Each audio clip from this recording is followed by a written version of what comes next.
bienvenidos a nuestro podcast. Yo soy Alessandra. Mi nombre es Paula. Y yo soy Fernanda.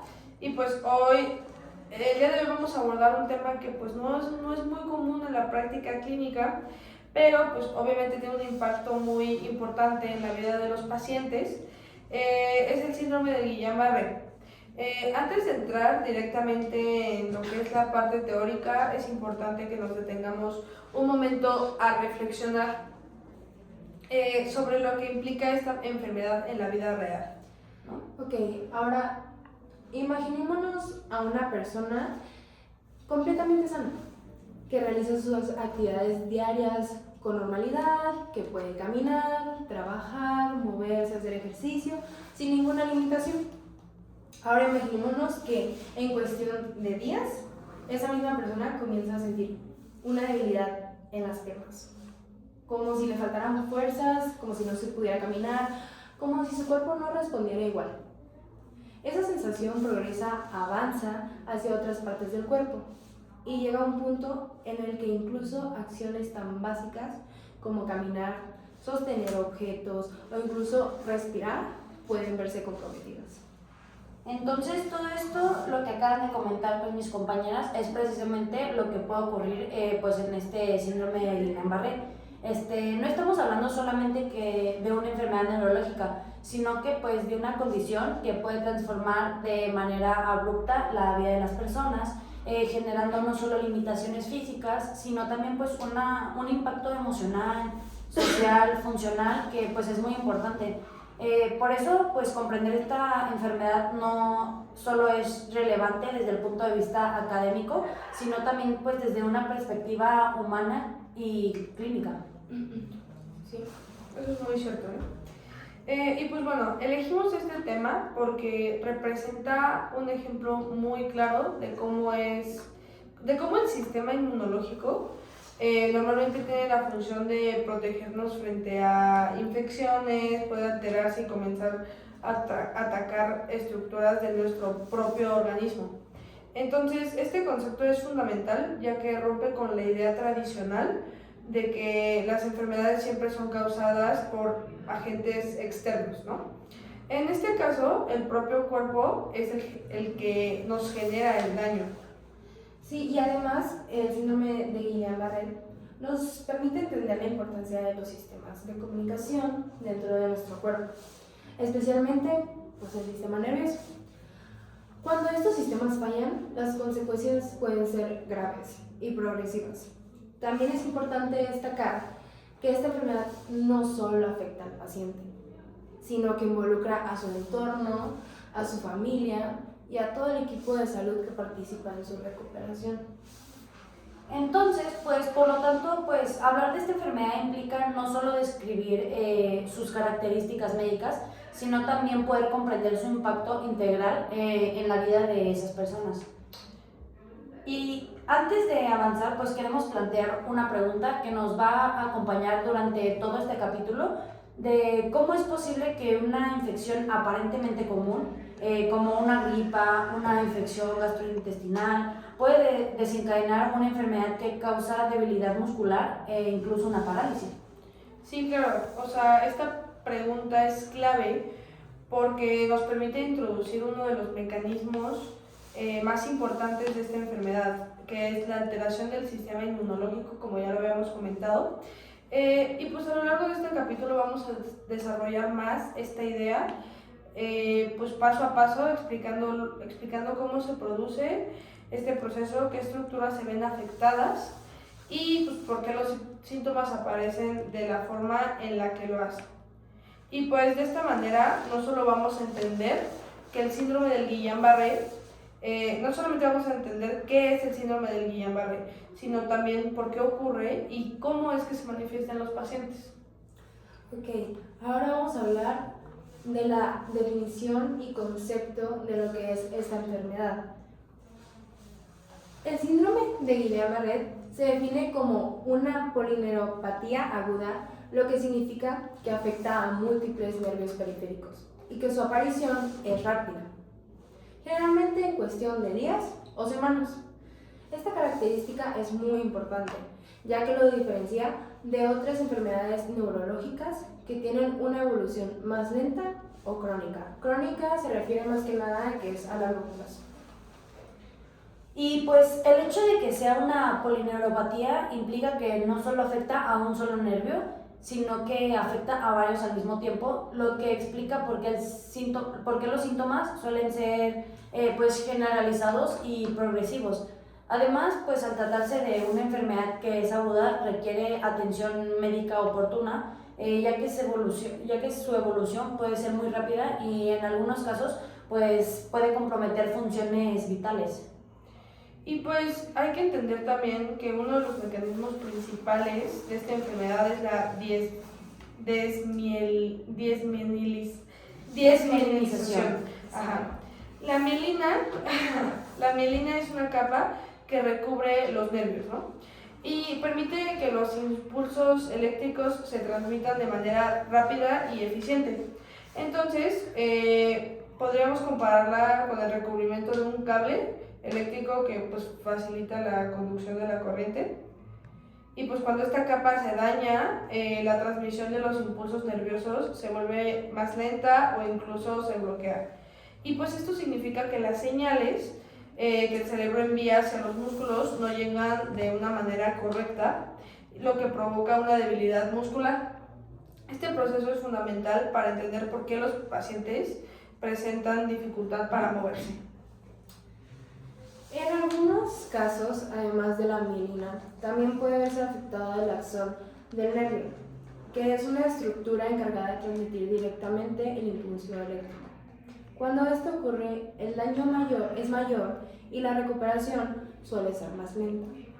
Esto nos permite entender que no todos los casos de Guillain-Barré son iguales y que la evolución de cada paciente es diferente. Puede variar dependiendo del grado de afectación. Por esta razón, es fundamental realizar un diagnóstico adecuado y un seguimiento constante. Pues ahora que hablamos un poquito de la definición y eso, vamos a pasarnos un poco a lo que es la epidemiología.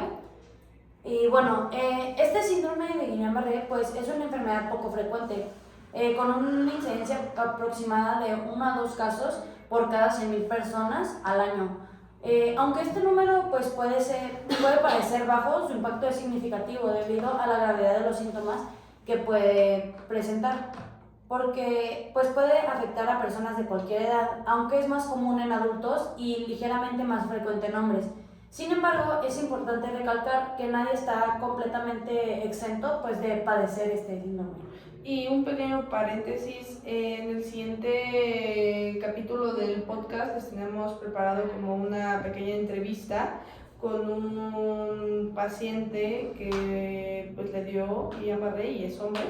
Y pues sí, eso es fue uno de los casos más raros, de hecho lo ocuparon para investigación y fue un caso muy, muy raro, la verdad.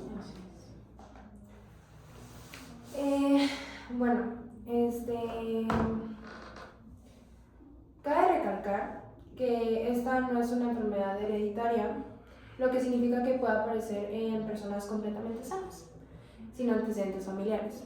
Esto hace que en muchos casos el diagnóstico sea inesperado y genere incertidumbre en el paciente. Y pues la causa, ya pasándonos más como hacia las causas del Guillain-Barré, la causa más común de este síndrome es la presencia de una infección previa, o sea, puede ser respiratoria, gastrointestinal, lo que sea. Y pues estas infecciones suelen ser leves y en muchos casos el paciente ya se encuentra en proceso de recuperación cuando comienzan los síntomas neurológicos como debilidad muscular y todo lo que acabamos de mencionar. Bueno, pues el mecanismo que explica esta relación es el mimetismo molecular. Esto ocurre cuando el sistema inmunológico confunde pues, estructuras del propio cuerpo con el agente infeccioso debido a similitudes en su composición. Agregando a eso, como resultado de esto, el sistema inmunológico no solo ataca al patógeno, sino que también a los nervios periféricos, generando el daño característico de esta enfermedad. Por ejemplo, un paciente puede haber tenido diarrea días antes y posteriormente comenzar con debilidad en las piernas. lo que refleja esta relación entre infección y respuesta inmunológica. Sí, o sea, por ejemplo, ataca el patógeno de la diarrea, pero no deja, o sea, no ataca el patógeno no ataca el patógeno que le está causando Guillain-Barré, o sea, se confunde el sistema inmunológico. Y pues básicamente el proceso inicia con una respuesta inmunológica normal que daña la mielina de los nervios periféricos y eso altera la conducción del impulso nervioso, lo que impide que las señales no lleguen bien a los músculos. Sí, siguiendo un poquito acerca pues, de la fisiopatología, como consecuencia los músculos dejan de recibir la información necesaria para contraerse, lo que provoca pues esta debilidad que es en las piernas y empieza a aumentar, ¿no? Este proceso pues no ocurre de manera inmediata, sino que pues progresa con el tiempo, lo que explica la evolución de los síntomas. Y siempre va a ser ascendente. O sea, va a comenzar de las partes inferiores de tu cuerpo hacia las partes superiores. Sí, justo. Por eso siempre empieza, por eso ahorita estamos diciendo que siempre empieza más que nada en las piernas y luego va recorriendo tu cuerpo hasta que llega a los brazos. Y en casos más graves también puede haber daño axonal, lo que prolonga el proceso de recuperación. Esto explica por qué algunos pacientes mejoran en semanas, mientras que otros pueden tardar meses en recuperar su funcionalidad. Ahora, mi compañero les va a explicar las manifestaciones clínicas. Uy, pues yo. Dale. Ok, pues el síntoma principal, pues ya como lo habíamos mencionado anteriormente, pues es la debilidad muscular progresiva, que generalmente inicia en las piernas y asciende al resto del cuerpo, como lo había mencionado mi compañera Paula, lo que se conoce como pues, una parálisis ascendente. Además, pues puede presentarse síntomas como el hormigueo, el adormecimiento y pérdida de reflejos, y pues estos síntomas son importantes para así poder hacer el diagnóstico clínico. Y pues en casos graves puede también haber compromiso de los músculos respiratorios, lo que representa un riesgo para la vida del paciente y puede ya requerir ventilación mecánica. Y también pueden presentarse alteraciones en la presión arterial y la frecuencia cardíaca. Ahora vamos a comenzar por la parte del diagnóstico.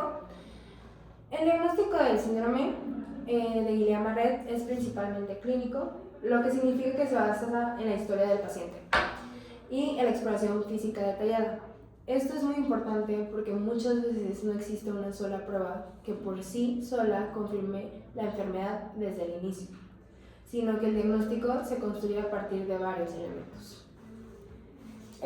Bueno, pues dentro de esta historia clínica, uno de los datos pues, más relevantes es la presencia de una infección previa, ya sea respiratoria o gastrointestinal, que ocurrió días o semanas antes del inicio de los síntomas. Y bueno, este antecedente, junto con la aparición de debilidad progresiva, orienta de manera pues, importante a hacer el diagnóstico. Y pues básicamente en la exploración física el médico evalúa principalmente la fuerza muscular, la cual suele estar disminuida de forma simétrica. Es decir, en ambos lados del cuerpo, no es como que de un lado vas a tener más fuerza que del otro, no, el Guillain-Barré ataca todo. Además se valoran los reflejos osteotendinosos, que en esta enfermedad generalmente están disminuidos o de plano a veces sí están ausentes. Y pues este dato es muy clave, ya que ayuda a diferenciar al Guillain-Barré de otras patologías neurológicas que puede llegar a tener el paciente.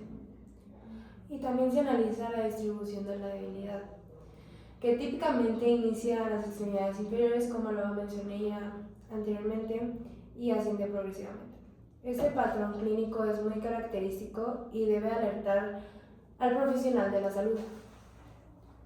Bueno, pues para complementar esto del diagnóstico clínico, pues se utilizan estudios que ayudan a confirmar la sospecha y evaluar la gravedad del daño nervioso. Uno de los estudios más importantes es la electromiografía y los estudios de conducción nerviosa. Estos estudios pues permiten medir la velocidad con la que viajan los impulsos eléctricos a través de los nervios. En este síndrome, pues esta velocidad se encuentra disminuida debido al daño a la mielina o algunos casos, pues el daño axonal, ¿no? Esto proporciona evidencia objetiva de que existe una alteración a la conducción nerviosa.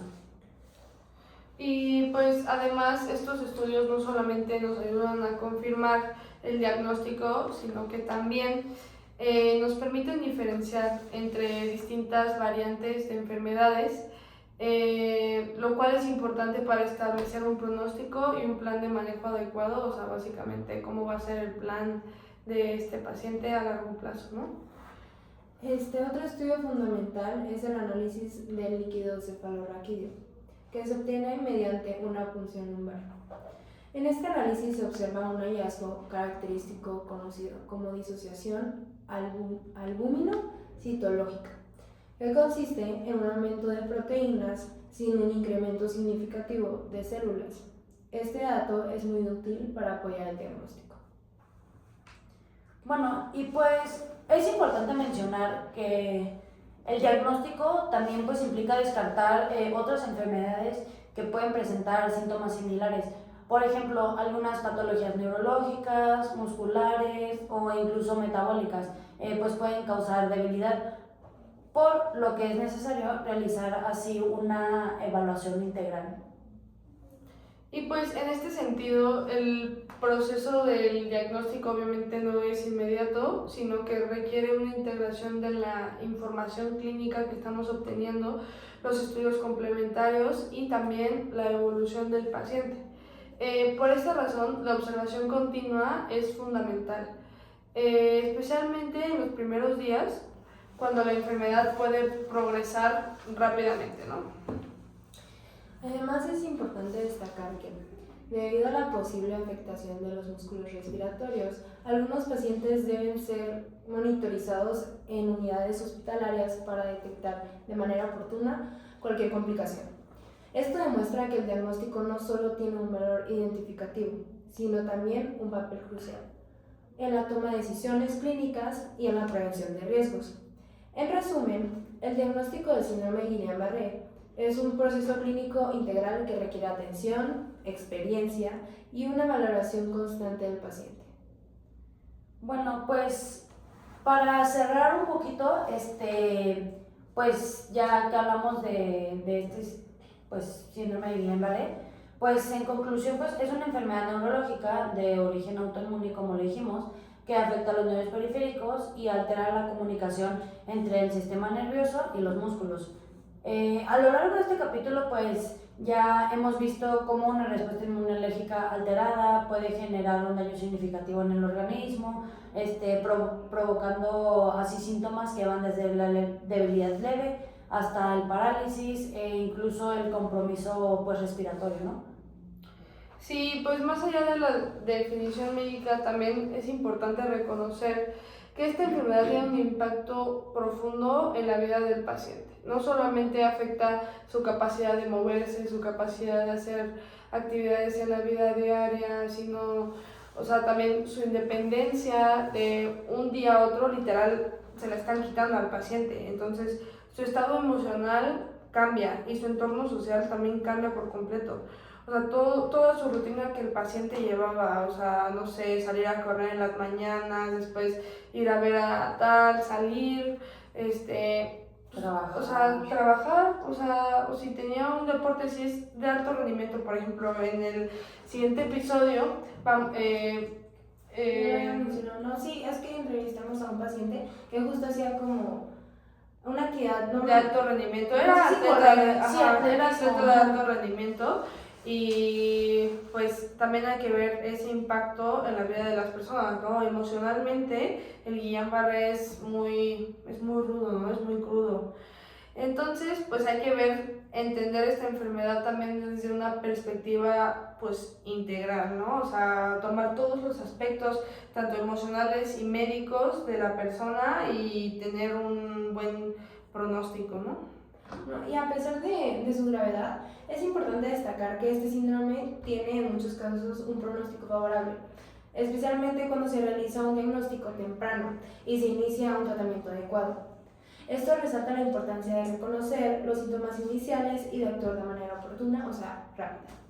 Sí, porque hay personas que se recuperan muy rápido y hay personas que de verdad pueden estar meses. No, y a ver también, o sea, cuando alguien se enferma, muchas veces dejan pasar como, ay, es algo leve, Sí, ay, es que después se se me dolió, pasa. ajá, después se me pasa. Sí, Y pero justamente como dice de que, o sea, por ejemplo, al que entrevistamos, o sea, nos decía de que hacía deporte de alto rendimiento, entonces que como le metía mucha carga en el gimnasio, mucha carga corriendo, que pues, o sea, no sabía bien porque sentía débiles sus piernas y él pensaba que pues era normal, como Un otro dolor día de normal, gimnasio. un dolor de gimnasio, Ujú. entonces pues eso sí te puede llegar pues a confundir, ¿no? A confundir de que tienes este síndrome, porque pues nunca creo que a alguien se le va a pasar por la cabeza de que tengo el síndrome de Me Guillain-Barré. duelen las piernas, tengo síndrome de Guillain-Barré. Sí, claro, pues sí, más sí, o sea, si tienes como que pues atleta, corres, gimnasio, todo, o sea, nunca se te va a pasar pues por la cabeza eso, ¿no? Entonces sí, la verdad es que sí está muy complicado eso, ¿no? Sí, como futuros profesionales de la salud es fundamental desarrollar la capacidad de identificar estos signos de alarma, ya que una intervención temprana puede marcar una gran diferencia en la evolución del paciente. Además, el abordaje de esta enfermedad no debe limitarse únicamente al tratamiento médico, sino que también incluir el enfoque disciplinario, o sea, y esto se refiere a la parte de la rehabilitación, psicólogo, que a veces suena muy fuerte la palabra psicólogo, pero apoyo emocional, y pues la nutrición también, ¿no? Pues sí.